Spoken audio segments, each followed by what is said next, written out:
दोस्तों, ये कहानी एक ऐसे बीच की है जहाँ पर टाइम बहुत तेजी से बीतता है और 4 साल के बच्चे 8 साल के हो जाते हैं और पल भर में ही ये दोनों भटाभट करके माँ बाप भी बन जाते हैं। तो चलिए देखते हैं ऐसा बीच कहाँ पर है। मूवी की शुरुआत में हम एक फैमिली के 4 मेंबर्स को देखते हैं। ये लोग दूसरे देश में वेकेशन के लिए आए होते हैं। वेकेशन के ट्रिप की टिकट इन्हें किसी तरह फ्री में मिली होती है। होटल में पहुंचने पर जो इस रिजॉर्ट का मैनेजर होता है वो इस फैमिली का वीआईपी की तरह वेलकम करता है। इस फैमिली के सभी लोग यहाँ पर आकर काफी खुश होते हैं, लेकिन प्रिस्का जो गाय की वाइफ है वो एक कैंसर की मरीज है। उसके पेट में एक ट्यूमर होता है और ये सारी बातें उसने अपने बच्चों को नहीं बताई होती हैं। इस परिवार के अलावा यहाँ पर 2 और परिवार होते हैं जिनका भी वहाँ का होटल का मैनेजर वीआईपी की तरह खातिरदारी करता है। तीसरी जो फैमिली होती है उसमें जेरिन की वाइफ जिसका नाम पैट्रिसिया होता है वो एक मिर्गी के दौरे की मरीज होती है और उसे अक्सर मिर्गी के दौरे आते थे। ट्रेंट की दोस्ती यहाँ पर मैनेजर के भतीजे एडलिक से होती है, जिसके साथ में खेलने के बाद एडलिक ट्रेंट को एक कोडिंग वाला पेपर देता है। एडलिक का यहाँ पर कोई भी फ्रेंड नहीं होता है, इसलिए ट्रेंट के साथ दोस्ती होने से वो काफी खुश होता है।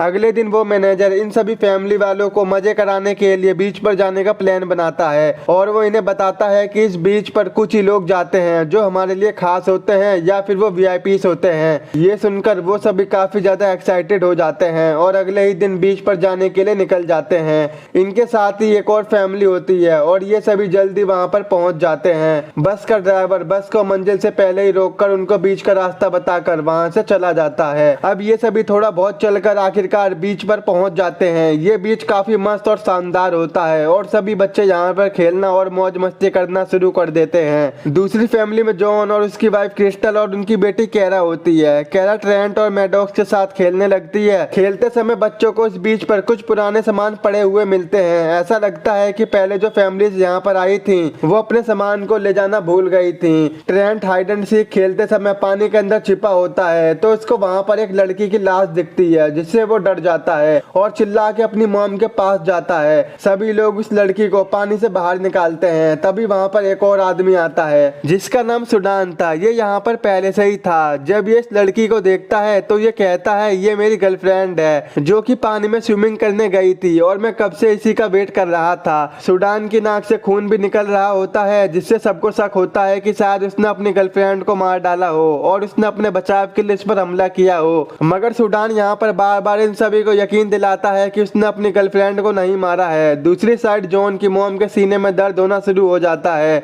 और थोड़ी देर में ही उनकी मौत हो जाती है। इन सब के बाद वहाँ पर एक और फैमिली आती है जो कि पैट्रिसिया और जेरिन होते हैं, लेकिन यहाँ पर मामला ठीक न होने के कारण जो फैमिली यहाँ पर पहले से थी वो वहाँ से जाने की तैयारी करने लगते हैं। यहाँ तक कि उनके फोन में नेटवर्क भी नहीं आ रहे थे। तो अब ये क्या करते। जेरिन जिस रास्ते से बीच पर आया होता है वो उसी रास्ते से जाने की कोशिश करता है तो उसका माइंड अचानक से चकरा जाता है और बेहोश होकर वो वापस से बीच पर पहुंच जाता है। थोड़े समय बाद जब पैट्रिसिया और जेरिन मैडॉक्स से बात कर रहे होते हैं तो वो देखते हैं कि मैडॉक्स और ट्रेंट की उम्र अचानक से बढ़ चुकी है। वो दोनों 13 और 6 साल के थे और अब बढ़कर वो 17 और 10 साल के हो गए होते हैं। उनके मॉम डैड उनको देखकर काफी हैरान हो जाते हैं। उन्हें बिल्कुल भी समझ में नहीं आता है कि आखिरकार हुआ क्या है। जो लोग भी उस बीच से बाहर निकलने की कोशिश करता है वो दोबारा से बेहोश होकर फिर से बीच पर आ जाता था। यहाँ पर बच्चों की उम्र तो काफी तेजी से बढ़ रही थी। कैरा जो कि पहले 4 साल की थी वो अब बढ़कर 8 साल की हो गई थी। कुछ देर बाद सभी लोगों को पता चलता है कि यहाँ पर टाइम काफी तेजी से बीत रहा है,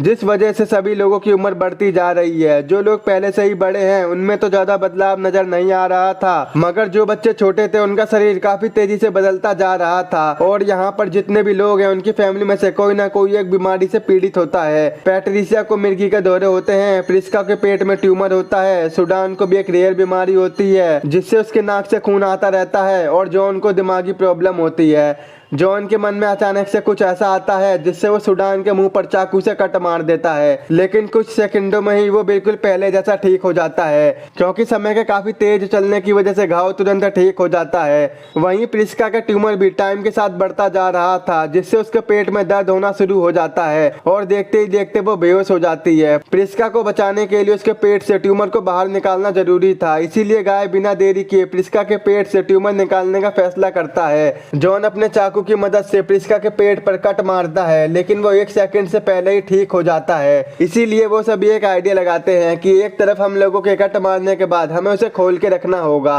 अब कट मारने के बाद में वो एक खरबूजे जितना ट्यूमर उसके पेट से बाहर निकाल लेते हैं और जरा सी देर में ही प्रिस्का ठीक हो जाती है। सुडान की गर्लफ्रेंड के मरने के बाद उसे एक कपड़े से ढक दिया गया था। जब सुडान उसे देखने जाता है तो वो तुरंत डर जाता है, क्योंकि अब उसकी केवल हड्डियां ही बची हुई थी। उसकी पूरी बॉडी डिकम्पोज हो चुकी थी। ये देखकर सब लोगों के होश उड़ जाते हैं। दूसरी तरफ एक टेंट में ट्रेंट और केरा एक साथ लेटे होते हैं। वो अब और भी बड़े हो चुके होते हैं। उनके शरीर के अंदर के हार्मोन्स भी चेंज हो रहे थे, जिसके बाद वो दोनों भटाभट कर लेते हैं। पर इन्हें कुछ भी नहीं पता होता और जैसे ही ये दोनों बाहर आते हैं तो केरा प्रेग्नेंट हो जाती है। उनकी फैमिली वाले ये सब देखकर काफी हैरान हो जाते हैं, मगर उन दोनों को कुछ भी नहीं पता होता कि ये सब कैसे हो गया। यही सब सोचने के दौरान यहाँ पर केरा का बच्चा भी होने वाला होता है, मगर केरा का बच्चा मरा हुआ पैदा होता है। ट्रेंट इस वजह से काफी दुखी हो जाता है। टाइम के साथ साथ जॉन की दिमागी हालत और भी ज्यादा खराब होती जा रही थी। जब सुडान एक जगह पर शांति से बैठा होता है तो जॉन पीछे से जाकर उस पर चाकू से वार करके उसे मार देता है। सभी लोग इससे बेहद परेशान हो जाते हैं। वो अब इस जगह से बाहर निकलना चाहते थे, मगर ये यहाँ से कहीं भी नहीं जा सकते थे। अचानक से केरा के दिमाग में एक आइडिया आता है और वो पहाड़ के ऊपर चढ़ के यहाँ से निकलने की कोशिश करती है, पर ऊंचाई पर जाने के बाद ही उसका माइंड काम करना बंद कर देता है, जिससे वो नीचे गिर जाती है और वो भी मर जाती है। केरा के मरने के बाद ट्रेंट पागल सा हो जाता है। वहीं पैट्रिसिया को दौरे आने की बीमारी होती है, लेकिन काफी टाइम से उसे एक भी दौरा नहीं आया होता है। लेकिन आज उसे मिर्गी का दौरा आ ही जाता है, जिससे उसकी भी मौत हो जाती है। धीरे धीरे क्रिस्टल की सारी सुंदरता खत्म हो जाती है। रात होने पर प्रिस्का और गाय दोनों बूढ़े हो जाते हैं और अब जॉन का दिमाग पूरी तरह से पागल हो चुका होता है। वो किसी के ऊपर भी हमला करने लग जाता है और वहीं अपने बचाव के लिए प्रिस्का जॉन पर एक चाकू से हमला कर देती है, जिससे वो भी मर जाता है। सभी लोगों के मर जाने के बाद बस अब एक ही फैमिली जिंदा बच पाती है, लेकिन टाइम का इतनी तेजी से चलने की वजह से प्रिस्का और गाय की भी मौत हो जाती है और अब सिर्फ यहाँ पर ट्रेंट और मैडॉक्स ही बचे होते हैं। अगले दिन हम देखते हैं कि ट्रेंट और मैडॉक्स अब पूरी तरह से जवान हो गए थे। उनके पास अब 13 घंटे और बचे थे, जिसके बाद वो दोनों भी बूढ़े होकर मर जाएंगे। अब उन दोनों को बिल्कुल भी समझ में नहीं आ रहा था कि वो क्या करें, इसीलिए ट्रेंट मैडॉक्स से लास्ट बार रेत का महल बनाने को कहता है। महल बनाते समय ट्रेंट को अचानक से कुछ याद आता है कि मूवी की स्टार्टिंग में एडलिक के साथ खेलते समय उसने ट्रेंट को एक कोडिंग वाला पेपर दिया था और अब ट्रेंट उसे सॉल्व कर लेता है, तो उसे यहाँ से निकलने का आइडिया पता चल जाता है। वो दोनों समुद्र में जाते हैं और तैरकर वहां से किसी जगह पर जाकर बाहर निकलने का ट्राई करते हैं, लेकिन तभी मैडॉक्स का कपड़ा किसी पौधे में अटक जाता है और ये सारी चीजें एक दूरबीन की मदद से एक आदमी देख रहा होता है, जो कि बस का ड्राइवर होता है। वो फोन पर कहता है कि आखिरी में यहाँ पर 2 लोग बचे थे और अब ये भी मर चुके हैं। उसके बाद बस का ड्राइवर वहां से निकलकर एक लैब में जाता है और ये जो लैब होती है उसे जानकर आप लोग बिल्कुल ही चौंक जाओगे। ये जितने भी साइंटिस्ट और डॉक्टर यहाँ पर मौजूद हैं, ये सभी लोग यहाँ पर बीमारियों के इलाज की दवाइयाँ बनाते हैं, लेकिन किसी भी दवाई के टेस्ट के असर को जानने के लिए उसे सालों लग जाते हैं,